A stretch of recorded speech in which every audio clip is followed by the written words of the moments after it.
Welcome to Aircraft Investigations, studying general aviation accidents to help improve airmanship. On the 18th of June 2021, two pilots were to make a flight that would unfortunately end in their fatalities. In the right-hand seat we have the instructor, age 43 and with over 3,400 hours of logged flying time. Not only did he have a flight instructor rating, he also had a type rating instructor for high-performance aircraft. He also held a microlight rating, had a mountain wheel rating from 2017 to 2020, and was the chief instructor at Alp Aeros, considered to be one of the most experienced for mountain flying in the company. He had flown 75 hours in the past 3 months, of which 14 were instructing on the CTALS. The left-hand seat was occupied by a 22-year-old student who was working towards his PPL.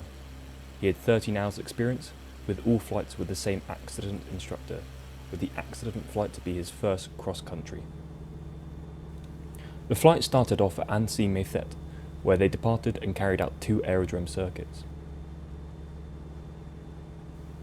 They then headed towards the direction of Chambéry and landed at Charles de Gaulle without any events.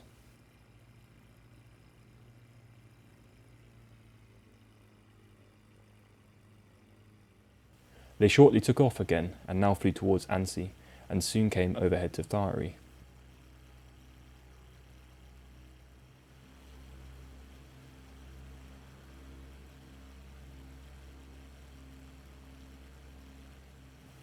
The aircraft then made a left-hand turn in the vicinity, probably to gain altitude before they entered the valley. A witness who lived at Savoy saw the aircraft make this manoeuvre at around the time of 1900. He had lived in the area for some time and stated that the accident aircraft was lower than he'd been used to seeing. The aircraft then flew at low height in the centre of the valley, downwind of a crest. This time, another group of witnesses saw the aircraft shortly after 1900. They saw the aircraft flying low at a height of several tens of metres above the trees in the centre of the valley and then heading towards Col de Près Pass. A witness who had been driving her car down the pass towards Chambéry saw the aircraft make a right turn at low height. The different witnesses all stated that a few seconds after they had seen the aircraft fly past, they heard a loud noise and then saw smoke. Probably realising after bypassing the ridge that the aircraft's altitude was not sufficient to clear the pass, the pilots attempted a right-hand turn around, during which the airplane collided with vegetation, then the ground. A fire broke out immediately on impact, and both pilots were unfortunately killed.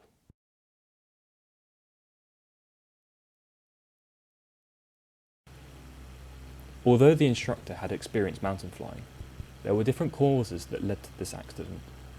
The main cause was the lack of altitude safety margin before entering the valley.